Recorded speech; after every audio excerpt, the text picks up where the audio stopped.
All right, history of the Roman Empire. Uh, this is to avoid wearing the same shirt every time, at least at the start. It got to be something else. Okay, so I remember kind of being pleased with this game, but then I looked at my rating for it and it was a 5. It's dropped down to a 4 as I've analyzed it more this time. I obviously do not like the game. But you shouldn't say anything about something unless you can say something nice about it, right? Well, I can say one nice thing about it. It does manage to be a little bit more historical in terms of the placements and of the barbarians, etc., and how they kind of interact with Rome as compared to, say, all the nations in the history of the world that it's based off of. It does a better job of that in a lot of ways. It also does a kind of neat job, I think, of promoting somewhat accurate Roman play. We didn't see it too much in my game, but I think the more you get used to the game, the more you're going to start seeing, hey, I want to go sack cities with my Romans, which means you end up taking out those places and expanding the Pax Romanum. Of course, there's all the civil wars and everything, and then some of the barbarians are going to come in and be relatively effective because as Roman cities show up, those become tempting places to pillage, and especially Rome, which is going to be particularly hard, I think, to prevent from getting sacked again and again. So it's sort of a little bit better than what you see. I mean, it's not like seeing Romans marching off into China in history of the world, which pisses me off whenever that kind of thing happens. That's just not in Rome's interest. On the other hand, this is by no means an accurate picture of what's going on. But this game isn't meant to be an accurate picture. So it has to be judged as a game. As a game, it's got some real problems. First of all, there's component issues. The cards are fine. The counters melt in your hand. That's a big negative. They shouldn't smear. The ink should not smear. The cardboard board, okay, I'm not a big fan of these, but you know, with enough back folding, they actually do hold up okay as long as you don't screw up just a little bit in terms of your back folding. I've played in some of these things and they're popping all over the place. If you do it perfectly, hey, it works okay. You don't have to worry about breaking these, I don't think. They're not like the Avalon Hill One pieces that are just pieces of garbage. The actual graphics on the board are pretty decent. Visible, fairly good. The graphics on the counters, not so good, especially when it comes down to your minor kingdoms and tribes. Those all look almost exactly the same. But worse than that, or equally bad, is these guys, which are your minor, these are your barbarians. They're all different colors, and it's really hard to keep track of who owns which one because that can change on turns. So there's no real clear picture of what's going on with them. I had a couple of instances where I screwed up on it. I wasn't really willing to, you know, try to correct most of those instances. So that's one big baddie. Another one is the rulebook. The rulebook is not written very clearly at all. Udo Greb seems incapable of writing a clear rulebook. In this case, he's got a fairly damn simple game which can pretty much be summarized on one sheet of paper, but he takes 7 pages to confuse you. You'd probably be better off just holding this and looking at it, trying to figure out the game from this, and then read the rules and see if you were right. These cards are fun. No problem with them, except for that they relate to, well, I've got them mixed in here, these numeric counters for which emperor and which barbarian tribes you have. I think in an opposed game sitting at one table that's going to be less of an issue, but I don't think it's going to be completely ameliorated by an opposed game. I think it's quite possible that there's going to be someone who's going to mistake who owns what and something along those lines. basically what you have is you have one little color counter, which is either on your barbarian track, which would be horrible, or on the board itself, which is a little bit better, to tell you who owns that barbarian. But the color coding on the barbarians, by necessity, can't match the colors of the players because it's just going to be a kind of random thing. Unfortunately, some of them are close to the colors of the players, for example, this yellow, and you might think you've got Roman legions there if you're not too careful about looking at it.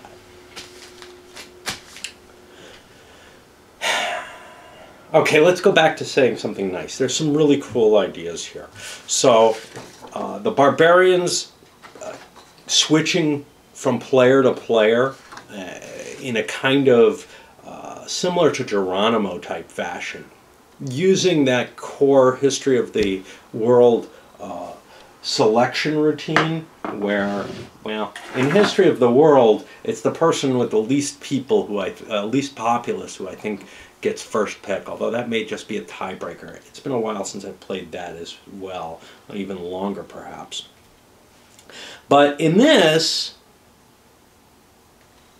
it's supposed to be the person with the least victory points. But because there's two tracks of victory points and they're used differently, that core system becomes a little bit more problematic in my mind. I fudged it and changed the rules to something that appealed to me a little bit more. I don't think that changes... I don't think that affects any of the criticisms I have against the game. If anything, it makes it a little easier to play that way. And maybe makes the choices a little bit more interesting as to what you want to aim for, what you don't.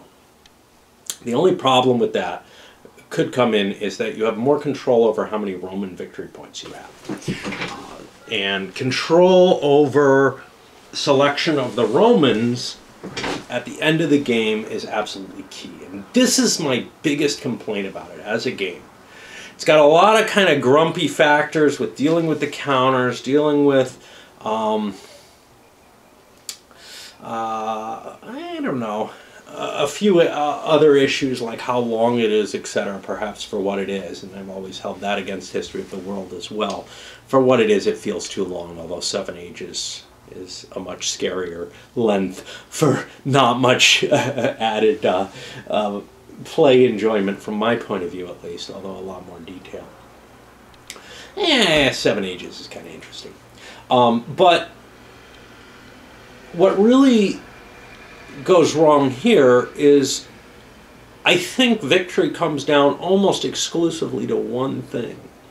Who has the most Roman, who has the last Roman emperor in the game?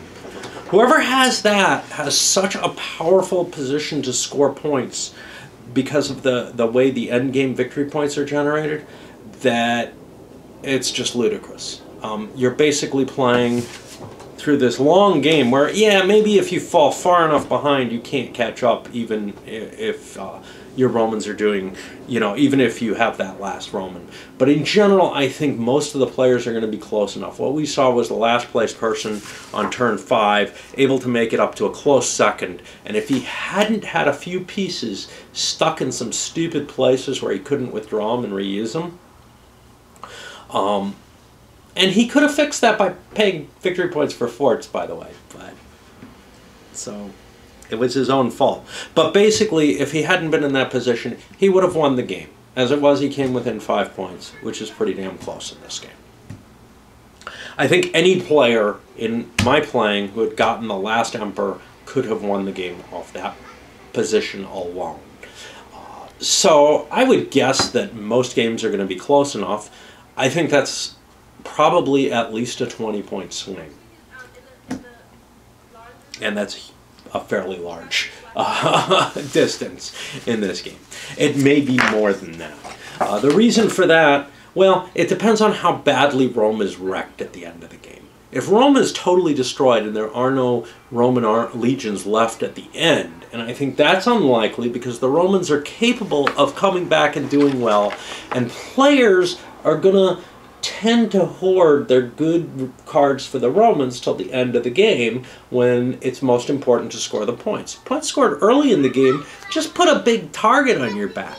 It's nice to do, to pad yourself with those points. It makes other people maybe work harder to bring you down, but for the most part, they don't matter. And it's the same case in History of the World. You almost never see somebody just running away with the game.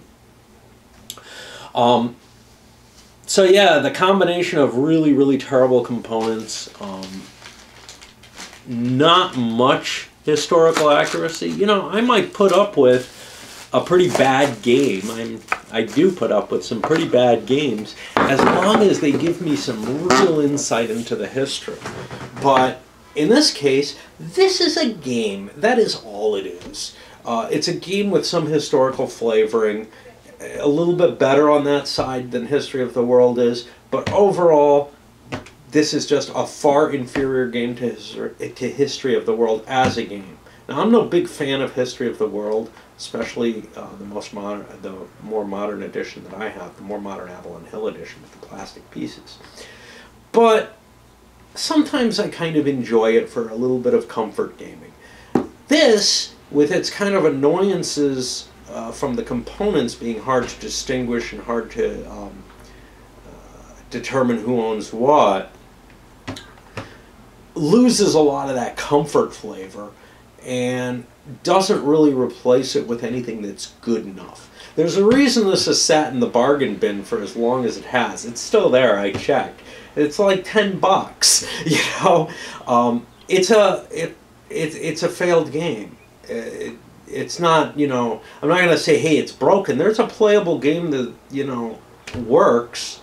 It's just, it's got some severe problems with it that I can't see many people enjoying it. I saw a lot of high ratings over on Board Game Geek. My only feeling is those people maybe played it once without putting a lot of thought into it. Obviously, my first couple playings of it got me to a 5 rating. Now I'm at a 4, pretty much saying that it's a wasted game. Well, I give Popes and Princes a 4. Don't go out and buy that. Leave it for me. Even though I really want it, because there's no game there. You know, this is in the ratings that I put with some totally broken games that I think have some neat ideas. I think this has some neat ideas, but as is, it's not worth playing. And for what it is, all you're going to get out of it is kind of that enjoyable game aspect. So I don't know what you'd want to look for from it. I have some vague ideas of, you know, hey, maybe I could work this together with Imperium Romanum. I'm always wanting to make things work with Imperium Romanum to create kind of a campaign scenario for it.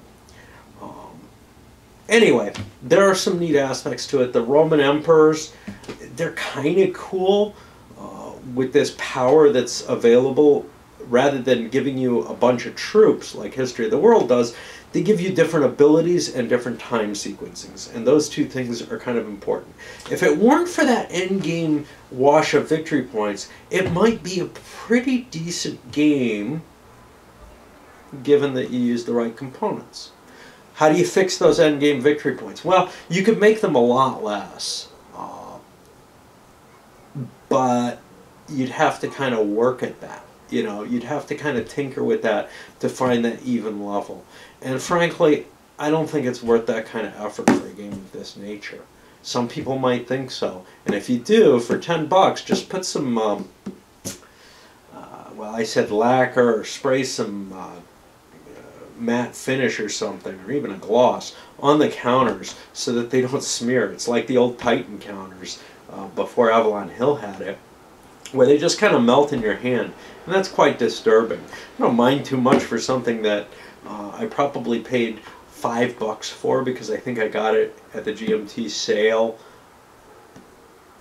at the reduced price, but I may have just bought it at the $10 price.